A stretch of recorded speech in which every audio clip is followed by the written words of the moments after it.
अस्सलाम वालेकुम। मैं हूँ डॉक्टर तहीम जावेद और आप देख रहे हैं डॉक्टर तहीम व्लॉग्स।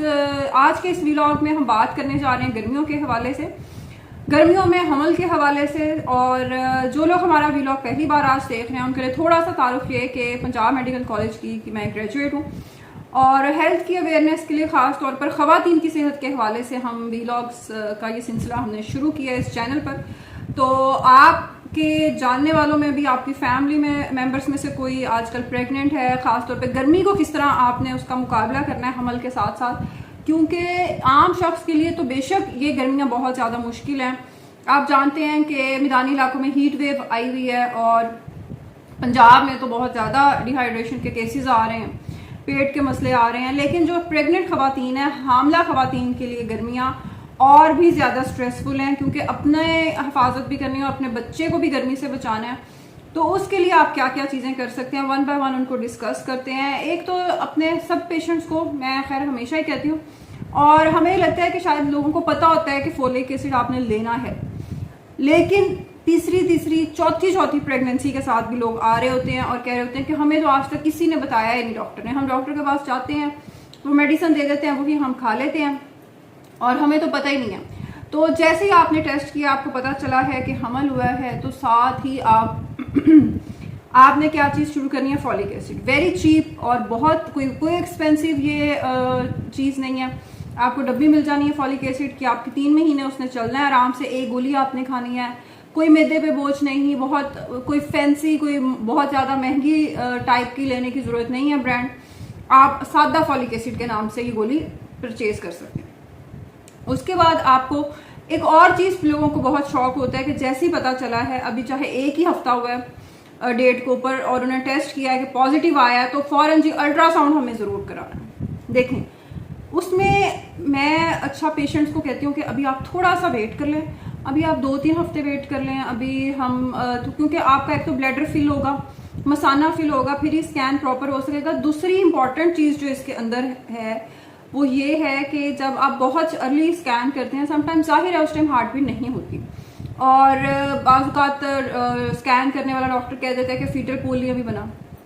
अब जो खास तौर पे जिनकी फर्स्ट प्रेगनेंसी है, जिनको इस चीज़ का पता ही नहीं है या आइडिया नहीं है, बच्चियों को, यंग लड़कियां हैं, तो वो घबरा जाती हैं कि ओहो अब तो हमारे हमल को कोई ख़तरा हो गया और अब कैसे प्रेगनेंसी आगे कंटिन्यू होगी। और वो साथ जो खवातीन आई होती हैं, क्योंकि जी बहुत खुशी की खबर होती है तो पूरा ख़ानदान उठ कर आया होता है 4-5, तो वो फिर अपने किस्से बयान करना शुरू कर देती हैं कि अच्छा हमारे भी फलाने के साथ ऐसे हुआ था और मिसकैरेज हो गया था। तो एग्जाइटी, परेशानी, उसकी वजह से ज़रूर कोई ना कोई मिसहैप हो सकता है। तो अगर तो खुदा ना खास्ता कोई ऐसे सिम्टम नहीं है, जैसे कोई पेट में बहुत शदीद दर्द है या कोई ब्लीडिंग या कोई ऐसी चीज़ है जो हमें एक्टोपिक प्रेगनेंसी की तरफ, जो ट्यूब में हमल है, जो बच्चादानी के अलावा किसी जगह पे हमल है, उसकी तरफ हमें इशारा कर रहा है, डॉक्टर को इस बात का आइडिया ऑब्वियसली हो जाता है। एक्टोपिक में जैसे जैसे उसने ग्रो करना है, दर्द शदीद होना है। उसके अलावा 6 से 8 हफ्ते से पहले स्कैन करवाने की कोई एमरजेंसी नहीं है। आइडियली 5-6 हफ्ते भी आप आराम से अपना अल्ट्रासाउंड करवाएं, कोई जल्दी नहीं है। और उस टाइम तक इंशाल्लाह हार्ट बीट भी आ जाती होती है और सारे आप बिल्कुल सेटिस्फाइड भी होते हैं। फिर अच्छा, एक कॉमन सवाल अक्सर आजकल किया जाता है कि डुफेस्टिन और लोप्रिन क्या हम यूज़ कर सकते हैं, क्योंकि हमारे पिछले हमल में भी डॉक्टर ने हमें दी थी, या हमारी फलाने रिश्तेदार को ये मसला हो गया था, उसको डॉक्टर ने ये गोली दी थी, तो हम भी खा लें क्या।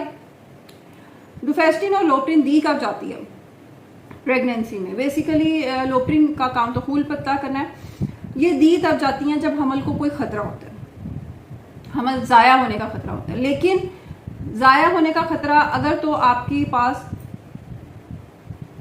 डुफेस्टिन हम तब देते हैं जब आपकी हार्ट बीट, आपको अक्सर डॉक्टर बताते हैं कि अच्छा जब भी आप स्कैन करवाते हैं कि अच्छा हार्ट बीट आना शुरू हो गई है, हार्ट बीट ठीक है, समटाइम्स उसके बाद मिसकैरेज होता है।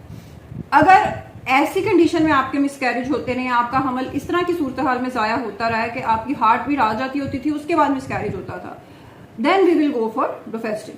और अगर ऐसी कंडीशन थी कि आपका शुरू में ही और हार्ट बीट का भी नहीं पता था और अभी कोई इस तरह की चीज़ नहीं थी, फिर हम लोप्रिन की तरफ जाएंगे। तो इसमें हिस्ट्री बहुत इंपॉर्टेंट है। इसमें ये डॉक्टर ने डिसाइड करना है कि आपकी क्या कंडीशन रही है, हमल आपका कितने हफ्ते पे ज़ाया होता रहा, और आपको कितनी डोज देनी है, तो ये आप खुद से काइंडली मत लें, क्योंकि खून अगर आपको ज़रूरत ही नहीं है खून को पतला करने की और आप ले जा रहे हैं मेडिसिन, तो उसके भी नुकसान आते हैं, उसके भी काफ़ी सारे कॉम्प्लिकेशंस हो सकती हैं। तो इस चीज़ को माइंड में रख कर आपने मेडिसिन लेनी है डॉक्टर के मशवरे के बाद। अच्छा, एक और चीज़ गर्मियों में क्या मसला होता है, गर्मियों में एक बड़ा कॉमन मसला जी ब्लड लो हो जाता है। ब्लड अब लो क्यों होता है? पहले हमल के जो 3 महीने हैं खास तौर पे, उनमें लोगों को वॉमिटिंग हो रही है, उनको दिल नहीं कर रहा कुछ खाने का, और घर में जो आम तौर पर जाहिर है गर्मी में हर बंदे के लिए स्पेशल बनाना मुश्किल है, तो उसमें हमने एक रिसेंटली व्लॉग किया है कि सुपर जो ब्रेकफास्ट न्यूट्रिशन वाले प्रेग्नेंट खवातीन के लिए, वो ज़रूर आप देखें कि वो आप कौन कौन सी चीज़ें ले सकती हैं। दही है, दलिया है, बहुत सारी ऐसी चीज़ें हैं। तो एक तो वो चीज़ आप ज़रूर करें। दूसरा, ब्लड लो होने के लिए ख़ास तौर पर अगर आपने थोड़ा गर्मी में काम करना है या आप कोई वर्किंग वुमेन है, आपने बाहर काम करना है, थोड़ा हीट का आपका एक्सपोजर आम खवातीन से ज़्यादा है, जिस तरह गर्मियों में खवातीन को किचन में भी करना है और बाकी सारी चीज़ भी देखनी है, तो आप साथ ORS ज़रूर पिएं। नीमकोल का पानी बना के रखें और दिन में 2 से 3 बार लाजमी पिएं। उससे क्या होगा, अगर even if you are not hypertensive, अगर आपका कोई डायबिटिक नहीं है, आपकी कोई हिस्ट्री नहीं है प्रेगनेंसी में शुगर या ब्लड प्रेशर की, तो आप ज़रूर ORS ले सकते हैं। ये गर्मियों के जो 3-4 महीने हैं, इनमें नीमकोल का पानी आप ज़रूर पिएं। ये जो आपके पसीने में, स्वेटिंग में आपके इलेक्ट्रोलाइट का इम्बैलेंस होता है, आपके नमकियात जिस्म से निकल जाते हैं, फिर जिस तरह वॉमिटिंग में भी समटाइम्स ऐसे हो जाता है, तो ये आपके जो ब्लड लो होने की वजह से जी पट्ठों का खिंचाव हो रहा है, दिल घबरा रहा है, ये सारी चीज़ें ड्रिप के बगैर भी कवर हो सकती हैं घर पे। आप, ये एक ज़बरदस्त चीज़ है और ये आपको मिनटों में ठीक कर देती है। उसके बाद अगर आपका 3रा महीना अगर गुजर चुका है, तो आप क्या कर सकते हैं, कैल्शियम कोशिश करें आप वो लें जो डिजोल्व होने वाला है पानी के अंदर। उसका क्या फ़ायदा है कि आपका पानी उस बहाने से आपके जिस्म में 1 गिलास पानी चला जाता है। मैं हमेशा वैसे भी, और उसकी मेडिकल रीज़न भी है खैर कि स्टोन्स से बचाता है, लेकिन आपकी डिहाइड्रेशन को भी ठीक कर देता है।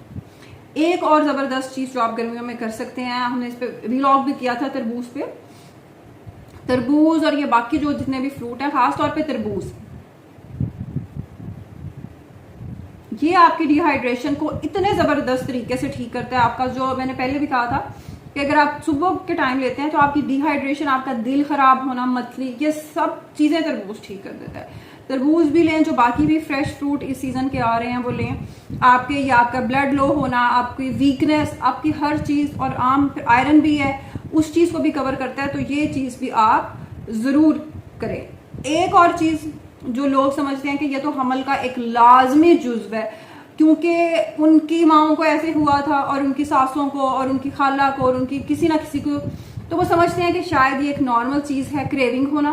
क्रेविंग किसी खाने वाली चीज़ की हो तो और बात है, किसी हेल्दी चीज़ की, कोई आप खीरा ले सकते हैं, आप बहुत सारी चीज़ें आप ले सकते हैं, जैसे तरबूज की बात की। लेकिन अगर सीमेंट की, कच्चे चावलों की, मिट्टी की, कागज़ की, इन चीज़ों की आपको क्रेविंग हो रही है और आप बड़ा खुश हो रहे हैं कि वाओ ये हमल की निशानी है, तो नहीं भी, ऐसा कुछ भी नहीं है। ये खून की कमी की निशानी है, ये वीकनेस की निशानी है। तो डॉक्टर से आप ज़रूर कंसल्ट करें, अपना टेस्ट करवाएं HB का, अपनी बाकी प्रॉपर टेस्टिंग करवाएं और उस चीज़ को मेडिसिन के ज़रिए ठीक करें। क्योंकि ये जो आप चीज़ें खा रहे हैं, ये जो सीमेंट आप खा रहे हैं, जिस तरह या कच्चे चावल या कोई भी ऐसी चीज़ खा रहे हैं, तो वो बच्चे